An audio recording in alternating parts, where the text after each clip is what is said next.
বিশ্বনবী সরকার দো আলম নবী আমার যখন এই রমজান মাস চলে আসতো তখন বিশ্বনবী সাল্লাল্লাহু আলাইহি ওয়াসাল্লাম ইবাদতের পাওয়ারটা বাড়াইয়া দিতেন, বলেন না সুবহানাল্লাহ। আর আমার দেশে রমজান মাস যখন চলে আসে আমলের পাওয়ার তো বাড়ে না, ইবাদতের পাওয়ার তো বাড়ে না, শুধু বাড়ে খাওয়া আর মার্কেটিং এর, ঠিক কিনা বলেন? হ্যাঁ, যখন রমজান মাস চলে আসে বিশ্বনবী সাল্লাল্লাহু আলাইহি ওয়াসাল্লাম এই রমজান মাসকে সবচেয়ে বেশি গুরুত্ব দিতেন। আর আমরা এমনই বেখেয়ালি মানুষ হয়েছি, যদ্দুরুন রমজানকে গুরুত্ব না দিয়ে, রমজানের আমলকে গুরুত্ব না দিয়ে, রমজানের ফজিলতকে গুরুত্ব না দিয়ে আমরা গুরুত্ব দেই বাজার ঘাটের মধ্যে, নাকি বলেন? আহা, যাই হোক, রমজান তো যেটা চলে যাওয়ার চলেই গেল, যতটুকু করছি তো তার প্রাপ্য আল্লাহ কিয়ামতের ময়দানে আপনাকে আমাকে বুঝিয়ে দিবেন কিনা বলেন?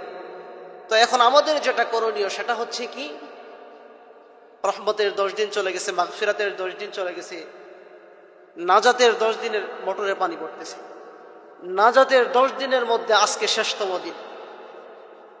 এখন তো যাই হোক, যদি আমরা এই নাজাতের 10 দিন চলে গেল, রহমতও যদি না পাই, মাগফিরাতও যদি না পাই, নাজাতও যদি না পাই, তাহলে আমাদের মতো হতভাগা পৃথিবীর জামিনে দ্বিতীয় আর কেউ আছে বলেন? আছে?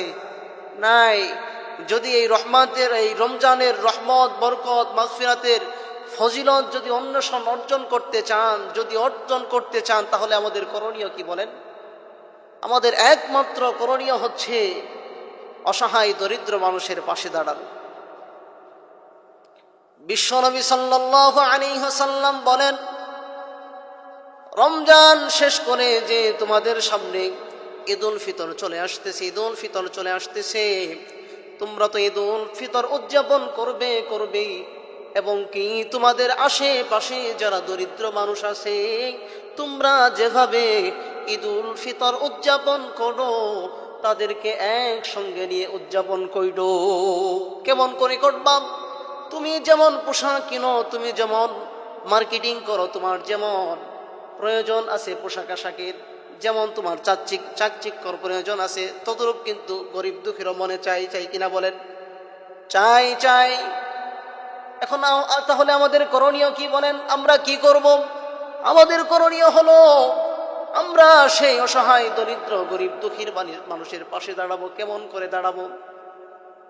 বিশ্বনবী সাল্লাল্লাহু আলাইহি ওয়াসাল্লাম সুন্দর পদ্ধতি আপনার আর আমার মাঝখানে বাতলিয়ে দিয়ে গেছেন, তোমরা সদকাতুল ফিতর আদায় করো।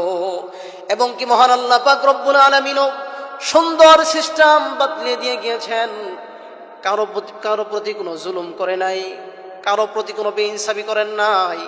রব্বুল আলামিন সুন্দর সিস্টেম বাতলিয়ে দিয়েছেন, সেটার নাম হলো যাকাত। বলেন না সুবহানাল্লাহ।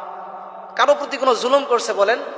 যখন তোমার কাছে 1 বছর পার করে, যখন তোমার কাছে অতিরিক্ত কিছু অর্থ থাকে, একটা অ্যামাউন্ট দিয়ে দিয়েছেন, যে অ্যামাউন্টের বাহিরে যদি তোমার কাছে কিছু অতিরিক্ত অর্থ থাকে তাহলে তুমি তার মধ্য থেকে অসহায় দরিদ্র মানুষকে যাকাত প্রদান করো। বলেন না সুবহানাল্লাহ। তাহলে আপনার প্রতিও বেইনসাফি করেন নাই, আমার প্রতিও বেইনসাফি করেন নাই, করেছেন বলেন? আল্লাহ কারো প্রতি বেইনসাফি করেছেন? রব্বুল আলামিন কারো প্রতি বেইনসাফি করলেন না। আপনার প্রতিও বেইনসাফি করলেন না, আমার প্রতিও বেইনসাফি করলেন না, ধনীর প্রতিও বেইনসাফি করলেন না, দরিদ্রর প্রতি বেইনসাফি করলেন না, কারো প্রতি কোনো জুলুম করলেন না। রব্বুল আলামিন সকলের প্রতি সহনশীল হয়ে গেলেন। বলেন না সুবহানাল্লাহ। কেমন সহনশীল হয়ে গেলেন? যার জন্য রব্বুল আলামিন সুন্দর একটা পদ্ধতি বাতলিয়ে দিয়ে গিয়েছেন, যার নাম হলো যাকাত।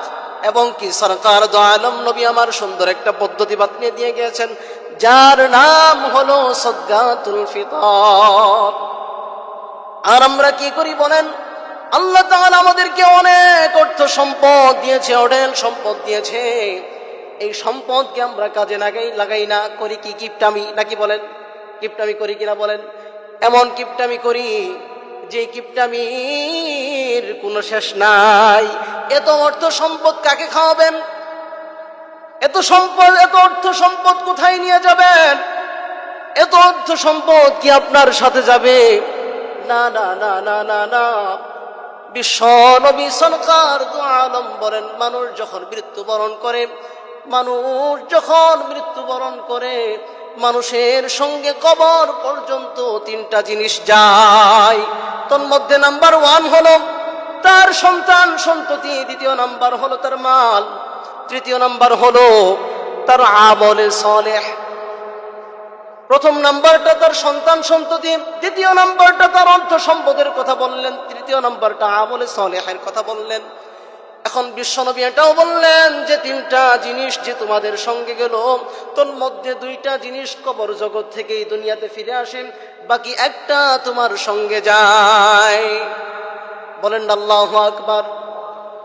ইয়াতবাউ আহলুহু ওয়া মালুহু ওয়া আমালুহু, সরকার দু আলম বললেন ইয়াতবাউ আহলুহু, তোমাদের মধ্য থেকে ইয়াতবাউ আহলুহু, তোমাদের মধ্য থেকে আহলরা চলে আসে। বলেন আল্লাহু আকবার। এবং কি দ্বিতীয় নাম্বার বলেছেন, তোমাদের মধ্য থেকে আহলুহু ওয়া মালুহু, তোমাদের মধ্য থেকে মাল যে জিনিসটা সেটাও তোমাদের মধ্য থেকে চলে আসে। বলেন আল্লাহু আকবার। এই 2টা জিনিস কি আমরা সবচেয়ে দুনিয়ার জমিনে প্রাধান্য বেশি দেন কিনা বলেন? আহলকে সবচেয়ে বেশি প্রাধান্য দিলেন আপনি, আপনার সবচেয়ে ধন সম্পদ অট্টালিকা এগুলাকে সবচেয়ে বেশি প্রাধান্য দিলেন। কিন্তু আপনি আর আমি আজ মালিকরে চিনলাম না, নাকি বলেন? মালিকরে চিনলাম না, চিনলাম কি সম্পদ, যার জন্য আজকে সম্পদের মায়া ছাড়তে পারি না। আর বিশ্বনবী কিন্তু এটাও বলেছেন, এটাও জেনে রাখবেন, হযরতে আবু বকর সিদ্দিক আবু বকর সিদ্দিক রাদিয়াল্লাহু তাআলা আনহু আন্নান নবী সাল্লাল্লাহু আলাইহি ওয়াসাল্লাম লা ইয়াদখুলুল জান্নাতা জিব্বুন বাখিলু ওয়ালা মান্না। বিশ্বনবী এটাও বলেছেন যে মানুষ যে তার অর্থ সম্পদ, তার অট্টালিকাকে যে ভালোবাসে, কিন্তু এই অট্টালিকা তো তার সঙ্গে যায় না, তার সাথে যায় না, কিন্তু এই ধন সম্পদ মানুষকে জাহান্নামে নিয়ে যাওয়ার জন্যই যথেষ্ট। বলেন না নাউজুবিল্লাহ। কেমন করে আপনাকে জাহান্নামে নিয়ে যাওয়ার জন্য যথেষ্ট এই মাল? একদম গভীরভাবে লক্ষ্য করবেন। সরকার দু আলম সহিরাতের মধ্যে, সহিহুল বুখারীর মধ্যে বর্ণনা করে বলেন, আহলুহু ওয়া মালুহু, এই 2টা জিনিস কেমন করে মানুষকে জাহান্নামে নিয়ে যেতে পারে। বিশ্ব নবী সরকার দু আলম বললেন কেমন করে নিয়ে যেতে পারে, কেমন করে নিয়ে যেতে পারে। এই 2টা জিনিসের মধ্যে মালুহুর কথা বিশেষ করে বিশ্ব নবী বলেছেন, বখিলের কথা বলেছেন। এই বখিল ব্যক্তি জান্নাতে যাবে না। বলেন না নাউজুবিল্লাহ। বখিল ব্যক্তি অর্থাৎ কৃপণ ব্যক্তি, যেই ব্যক্তি কৃপণতা করে, কৃপণতা বশত দান সদকা করে না, অসহায় দরিদ্র মানুষের পাশে দাঁড়ায় না, এবং কি ধর্মীয় বিষয়গুলোতে দান সদকা করে না, বিশ্বনবী বলেন লা ইয়াদখুলুল জান্নাহ, লা ইয়াদখুলুল জান্নাহ, না না না, জান্নাতে প্রবেশ করবে না। লা ইয়াদখুলুল জান্নাহ, জান্নাতে যাবে না। জিব্বুন ওয়ালা বাখিলু ওয়ালা মান্না, 3টা বিষয়ের কথা বলেছেন। জিব্বুন ওয়ালা বাখিলুন ওয়ালা মান্না, জিব্বুন হচ্ছেন প্রতারক, বাখিলুন হচ্ছেন কৃপণ, মান্না যে ব্যক্তি দান সদকা করলো এবং কি এই দান সদকার বিষয়গুলাতে অন্যকে খোঁটা দেয়, এই 3 শ্রেণীর লোকের কথা সরকার দু আলম নবী আমার বললেন, এই 3 শ্রেণীর ব্যক্তি কখনো জান্নাতে যাবে না। প্রথম নাম্বার বলেছেন প্রতারক। এখন প্রতারক কাকে বলে? প্রতারক যাও আসতেছি, এই ব্যক্তিকেই বলে প্রতারক। কাকে বলে বলেন? কি কই? কই যাও আসতেছি, কি কই বলেন? কই যাও আসতেছি, খোঁজ নাই, তার অপেক্ষায় থাকেন কিনা বলেন? থাকেন কিনা বলেন? কই যাও আসতেছি, খোঁজ নাই। কই 10,000 টাকা দাও, 10 দিন পরে দিচ্ছি, বাকি 2 দিন পরে দিচ্ছি, প্রতারণা করে 10 মাস চলে যায়, 10 বছর চলে যায়, ওই যে 10,000 টাকা চলে গেছে, আর 10,000 টাকার খোঁজ নাই। আছে বলেন? আছে বলেন? নাই। আছে বলেন? আছে। ওই যে 10,000 টাকা চলে গেছে, না না না, এই 10,000 টাকার আর কোনো খোঁজ নাই। মেয়েরে বিবাহ দিছি, আজ থেকে 40 বছর হয়ে গেছে, 50 বছর 60 বছর বৃদ্ধ হয়ে গিয়েছি, মারা যাব কবর জগতে, এক ঠ্যাং কবরে আরেক ঠ্যাং দুনিয়ায়। আছে না নাই? এই ব্যক্তি দেখা যায় মেয়ের হক আদায় করে না, এই ব্যক্তিও জীবন, বলেন না নাউজুবিল্লাহ। তাহলে আপনিও তো জাহান্নামী হয়ে গেলেন।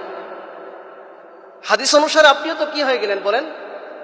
আজকাল হয়ে গেছে আপনার মেয়েরে কি দিচ্ছেন না, হ্যাঁ, আপনার মেয়ের যে হক, তার হক আপনি তাকে বুঝিয়ে দিচ্ছেন না। ছেলের হক মাশাআল্লাহ বুঝিয়ে দিয়েছে। আপনি সবার আগে বাবা শুনে রাখেন, ও মেয়ের বাবার শুনে রাখেন, আপনি সবার আগে জাহান্নামে যাবেন, বলেন না নাউজুবিল্লাহ। তাহলে এখান থেকে আরেকটা হাদিস পাইলাম, ওই যে বলেছিলাম আহলুহু, তাহলে আহলের কারণেও জাহান্নামী হইলেন। বলেছিলাম না যে আহলুহু ও মালুহু ইয়াজবাউ আহলুহু, কি বলেছিলাম বলেন? ইয়াজবাউ আহলুহু ও মালুহু, দুইটা হাদিস একত্রিত নিয়ে আসেন। তাহলে মেয়ের কারণে জাহান্নামে গেলেন, কার কারণে? মেয়ের কারণে জাহান্নামে গেলেন। তাহলে আহলের কারণেও গেলেন জাহান্নামে, ইয়াজবাউ মালুহু, মালের কারণেও গেলেন জাহান্নামে। তাহলে প্রয়োজন আছে কি এই দুনিয়ার জমিনে এই দুইটা জিনিসের ভালোবাসার কোন আছে কি? আছে? নাই, নাই। আছে বলেন, কথা বলেন, আছে? যারা কথা বলে না তাদের আছে, আছে না? আছে, ভালোবাসার প্রয়োজন আছে। আবার কইতেছি নাউজুবিল্লাহ বলেন। ইয়াজবাউ আহলুহু, হুজুকে বাঙালি আমরা, কথা শুনতেছি কিন্তু মন রয়েছে বাহিরে, এখানে নাই। এই যে তো আলোচনা করি, প্রত্যেক জুমায় আলোচনা করি, এই দিকে মন থাকে না। মন থাকে কোথায়? মসজিদে থাকে দেহ, মন থাকে মসজিদের বাহিরে, নাকি বলেন? এই তো আমাদের অবস্থা। কারণ আমি বলেছি আহলুহু ও মালুহু, এই দুইটা জিনিসের প্রয়োজন আছে, বলতেছে আছে, আছে। নাউজুবিল্লাহ বলবেন না জুড়ে? আরেকটু জুড়ে বলেন না নাউজুবিল্লাহ। ইয়াজবাউ আহলুহু ওয়া মালুহু, এই দুইটা জিনিস আপনাকে জাহান্নামে নিয়ে যাওয়ার জন্যই যথেষ্ট। তাহলে এই দুইটা জিনিসকে আমাদের ভালোবাসার প্রয়োজন আছে কি? বলেন আছে? আছে বলেন? নাই। আছে বলেন? নাই। এই দুইটা জিনিসকে আমাদের ভালোবাসার প্রয়োজন নাই। যেই জিনিস আমাকে কিয়ামতের ময়দানে মারা যাওয়ার পরে জাহান্নামে নিয়ে যায়, সেই জিনিসকে ভালোবাসার প্রয়োজন আছে বলেন। আর যেই জিনিসটা আপনাকে আমাকে জান্নাতে নিয়ে যাবে, সেই জিনিসকে আমরা আজ দূরে সরিয়ে রেখেছি। সেই জিনিসের কথাই বিশ্ব নবী বলেছেন। আনাস ইবনে মালিক রাদিয়াল্লাহু তাআলা আনহু থেকে হাদিসটা বর্ণনা। বিশ্ব নবী বলেন, যেই জিনিসটা তোমাকে জান্নাতে নিয়ে যায় সেই জিনিসকে তুমি মোহাব্বত করো। যেই জিনিস তোমাকে জান্নাতে নিয়ে যায় সেই জিনিসকে মোহাব্বত করো। সেই জিনিসকে মোহাব্বত করিও না, সেই জিনিসকে ভালোবাসিও না যেই জিনিস তোমাকে জাহান্নামে নিয়ে যায়। তাহলে প্রয়োজন আছে যেই জিনিস জাহান্নামে নিয়ে যাবে? নাই। মোহাব্বত করার দরকার আছে বলেন? আছে কি বলেন? আছে। আর যেই জিনিস আপনাকে আমাকে জান্নাতে নিয়ে যাবে সেই জিনিস আমাদের প্রয়োজন আছে কি নাই বলেন? সেই জিনিসকে মোহাব্বত করবেন কিনা বলেন? না, না, কথাই হলে হবে না, কাজে মিল থাকতে হবে। এই যে কথায় কত দেখাইলাম, 10,000 দিব, 5,000 দিব, 2,000 দিব, 1,000 দিব, 500 দিব, যাওয়ার সময় নিয়ে যাইও, এই খোঁজ নাই এখন পর্যন্ত। আছে না নাই বলেন? আছে না নাই বলেন? আছে না নাই? আছে না নাই বলেন? আছে না নাই? এমন ব্যক্তি ওই যাওয়ার সময় নিয়ে যাবা, কত জায়গায় কত দেখেছি, এমন ফাঁকি ঝুঁকি দিয়েছে, প্রতারণা করেছে। এই ব্যক্তি হলো জীবন, বলেন না নাউজুবিল্লাহ। দেখেন তিনটা কথাই মিলে গেল। ইয়াজবাউ আহলুহু ওয়া মালুহু ওয়া আমালুহু, কত সুন্দর কথা। দেখেন জীবন যে বলেছিলাম যে প্রতারক, এই ব্যক্তি তো প্রতারক। যেই ব্যক্তি মানুষকে ধোঁকা দেয়, যেই যাওয়ার সময় নিয়ে যায় আর বলে হাত উঠিয়ে বলে হুজুর 10,000, কই হুজুর 5,000, হুজুর 2,000, 1,500, এক জুমায় শিকার হয়, পরের জুমায় নিয়ে আসে না। ওই হুজুর নাই, সভাপতি সাহেব, সেক্রেটারি সাহেব, ক্যাশিয়ার সাহেব, যাওয়ার সময় নিয়ে যাইবেন, কই কি কই না? আছে না নাই বলেন? এগুলাই হচ্ছে প্রতারক। এই প্রতারণা কেন করেন বলেন? এগুলো তো আপনাকে আমাকে জাহান্নামে নিয়ে যাওয়ার জন্য যথেষ্ট। এগুলো প্রতারণা কেন করেন বলেন? এগুলো সব দুনিয়ার মায়ায় পড়ে করি, দুনিয়ার মহাব্বতে করি, দুনিয়ার ভালোবাসা নিয়ে করি। কিন্তু মালিকের ভালোবাসা, কিয়ামতের ময়দানের ভালোবাসা আজও পর্যন্ত অন্তরে স্থাপন করতে পারলাম না।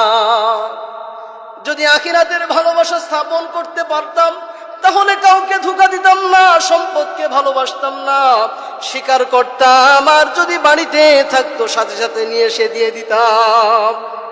করতাম কিনা বলেন? কিন্তু এই সম্পদ মালিক পর্যন্ত পৌঁছবে না। পৌঁছবে বলেন?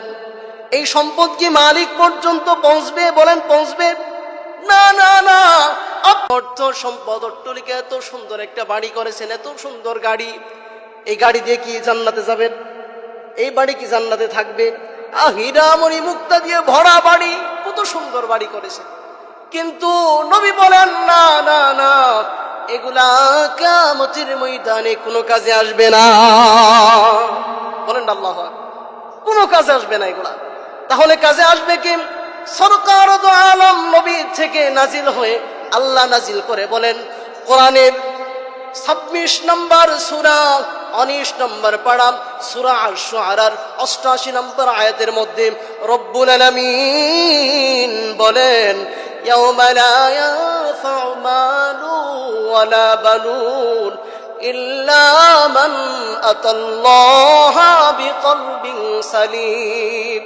সরকার আলমের কাছে নাজিল হয়, আ নবী আপনি আপনার উম্মতদেরকে, আমার বান্দা বান্দীদেরকে জানিয়ে দেন, ইয়াউম, সেই দিন, ইয়াউমা লা ইয়ানফাউ, সেই দিন, কোন দিন? কিয়ামতের দিন।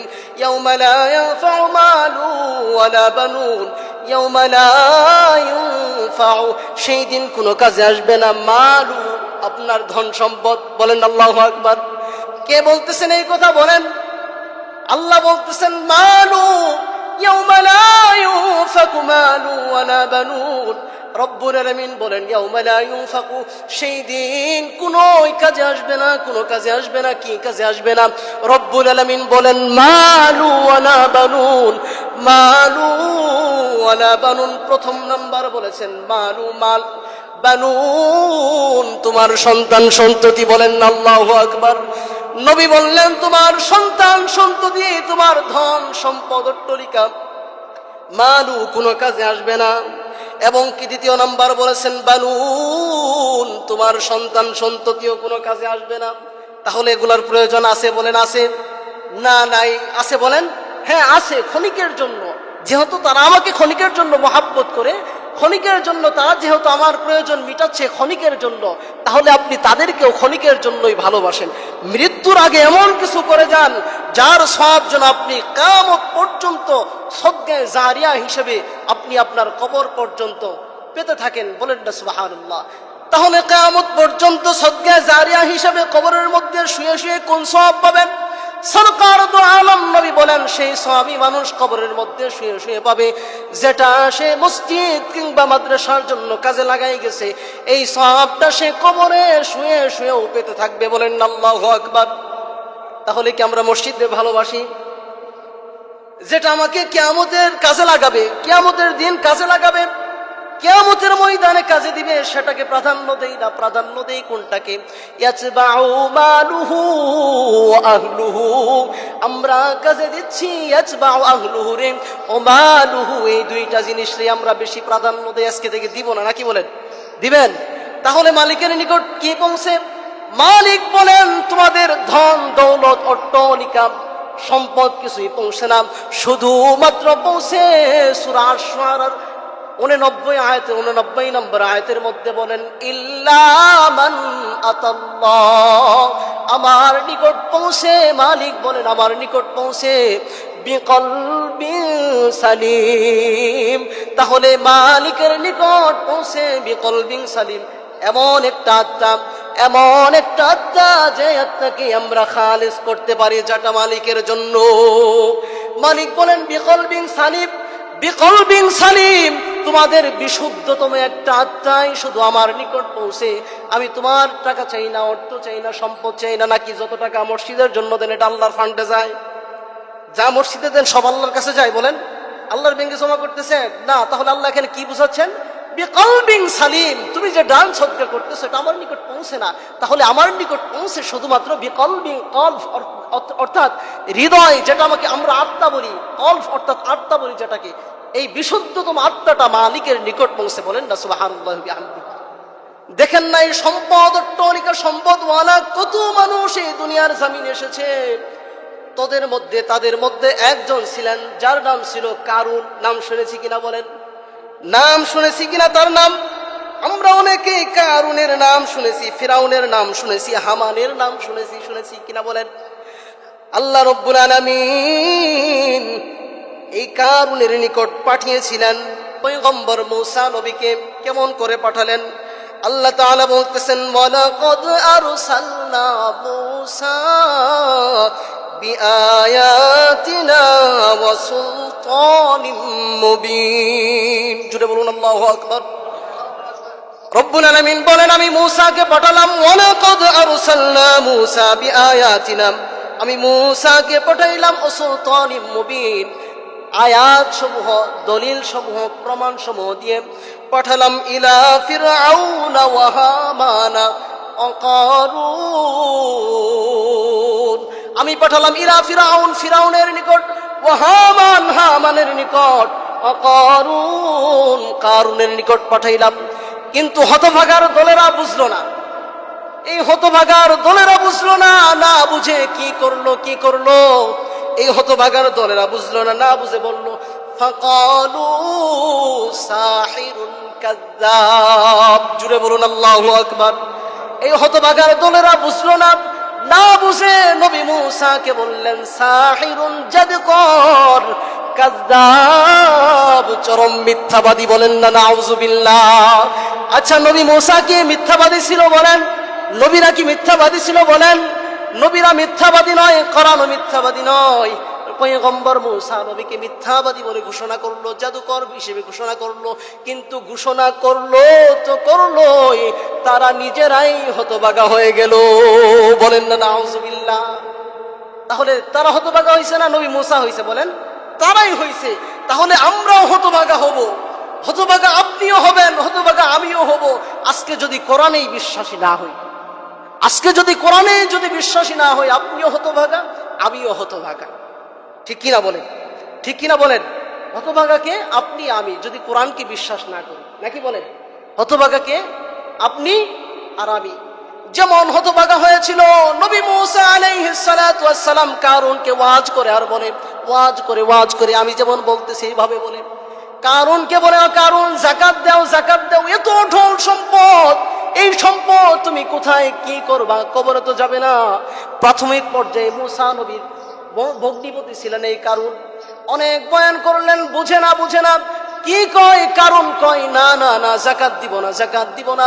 অবশেষে পাহাড়ের অপ্রান্তে একজন বেহায়াপনা মহিলা ছিল। এই মহিলাকে হুমকি দিল মৃত্যুর, এবং কি মহিলাকে বলল, এই মহিলা, তোমাকে কিছু অর্থ দেয়া হলো।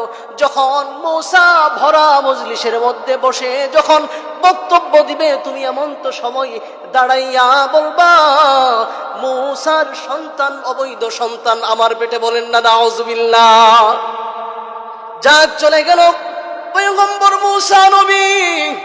একদিন এভাবেই তার যে উম্মতদেরকে নিয়ে, তার যে অনুসারী ছিল তাদেরকে নিয়ে বক্তব্য দিচ্ছে, মাঝখান থেকে মহিলা দাঁড়াইয়া বলে, ও নবী, আপনার সন্তান, অবৈধ সন্তান আমার পেটে। বলেন না নাউযুবিল্লাহ। মূসা নবী কয়, একই কয়, এটা আমি মেয়েকে চিনি না, জানি না সে কে, আর তার পেটে বলে আমার অবৈধ সন্তান। না না, এটা হতে পারে না। মালিক রে বললেন, ও মালিক, পেটের ভিতর বাচ্চার জবানকে খুলে দেন, বাচ্চার জবানকে খুলে দেন, বাচ্চার জবানকে খুলে দেন। আল্লাহু আকবার বলেন। বাচ্চার জবানকে খুলে দেন, বাচ্চার জবানকে খুলে দেন। রব্বুল আলামিন বাচ্চার জবানকে খুলে দিলেন। মূসা নবী জিজ্ঞেস করলেন, এ পেটের ভিতর থাকে বাচ্চা, তুমি জবাব দাও, তুমি জবাব দাও, তোমার বাবাকে। বলেন আল্লাহু আকবার।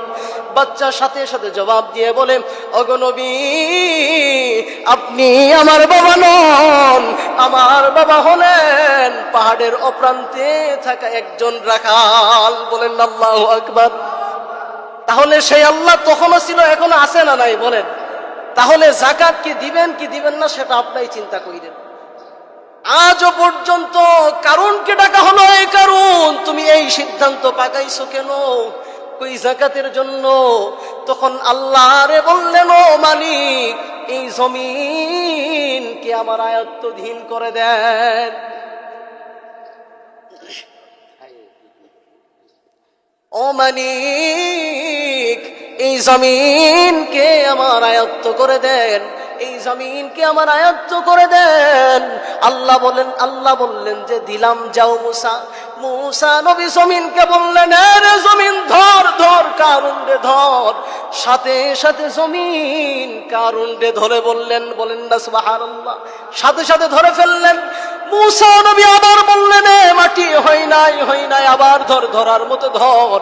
মাটি এমন ভাবে ধরলেন, এই কারুন যাকাতের জন্য আজও পর্যন্ত এই জমিনের মধ্যে ডাবতেছে নিচের দিকে। বলেন আল্লাহু আকবার। শুধু কি কারণ তাই? নবী মুসা বলেন যে না না না, শুধু জমিন যে একাতেই নয়, কারুনের সম্পদ সহ জমিনের নিচে ডাবতেছে।